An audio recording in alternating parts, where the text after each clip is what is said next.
이번 시간에는 폭신한 쿠션 키링을 만들어 보려고 합니다.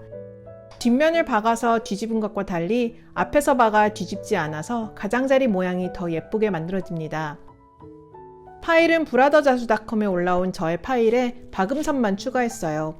파일 편집이 가능하신 분들이라면 만들고자 하는 모양을 다 만든 후에 가장 마지막에 트리플 스티치로 테두리 박음질 선을 만들어 주시면 돼요.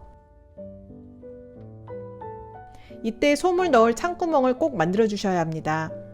파일 편집이 어려우신 분들은 자수를 놓은 후에 재봉틀로 직접 뒷면을 박아주시면 되니 걱정하지 말고 한번 만들어 보세요. 우선 심지와 원단을 후핑해서 마지막 단계를 제외하고 자수를 모두 놓아줍니다. 저는 뒷면 원단을 박아주기 전에 먼저 비즈로 꾸며주었습니다.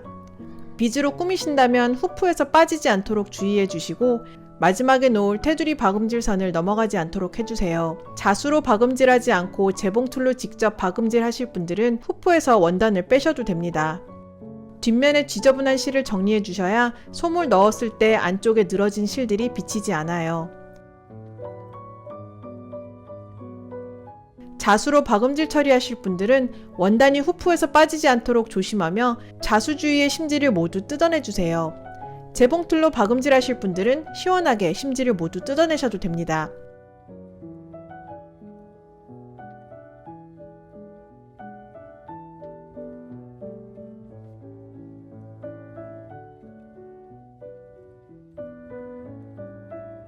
이제 자수 뒷면에 리본을 적당량 잘라 마스킹 테이프로 고정시켜 줍니다.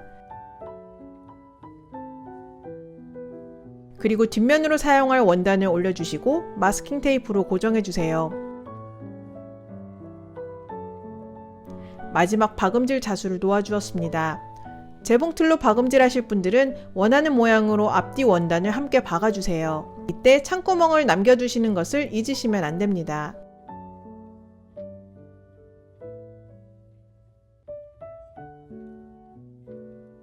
이제 가위로 원단을 오려줄 거예요. 솜을 넣는 과정에서 원단올이 풀리기 때문에 여유있게 1cm 이상 남기고 잘라내주세요. 끈이 있는 부분은 끈이 잘리지 않게 앞뒷면을 따로 잘라주세요.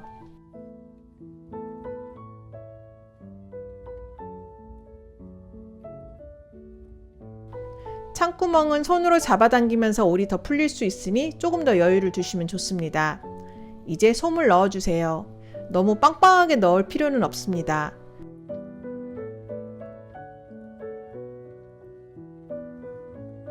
솜을 다 넣으셨다면 창구멍을 박음질로 마무리해주세요.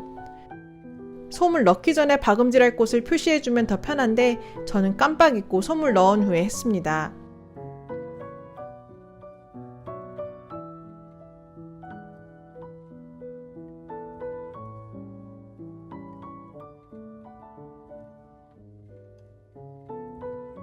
박음질은 최대한 촘촘하게 해주세요.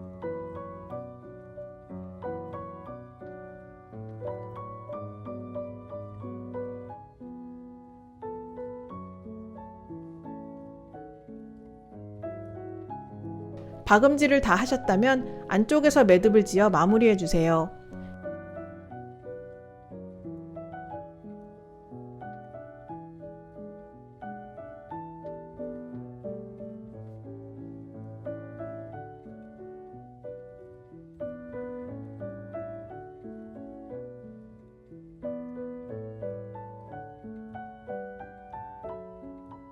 그런 후 바늘을 쿠션 중간쯤에서 빼서 실을 깔끔하게 마무리합니다.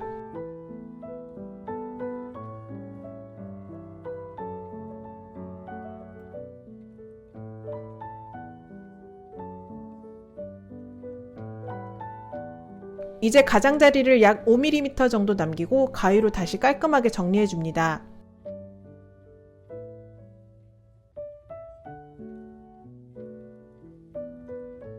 이 쿠션 키링은 가장자리가 자연스럽게 올이 풀리면서 살짝 빈티지한 느낌을 주어도 예쁘지만 이대로 두면 올이 계속 풀려서 지저분할 수 있기 때문에 목공풀을 이용해서 올 풀림을 방지해주세요. 원단 올 풀림 액을 사용해도 되고 저처럼 목공풀을 사용하셔도 됩니다. 목공풀은 마르면 투명해지기 때문에 색이 있는 원단을 사용하셔도 돼요. 손으로 톡톡 두드리듯 발라주시고 벌어진 곳은 벌어진 모양을 그대로 살려서 목공풀을 발라주시면 더 자연스럽고 예쁘게 마무리됩니다.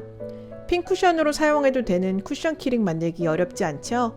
다양한 자수 파일을 이용해서 예쁘게 만들어 보시길 바라겠습니다. 그럼 다음 시간에 또 만나요.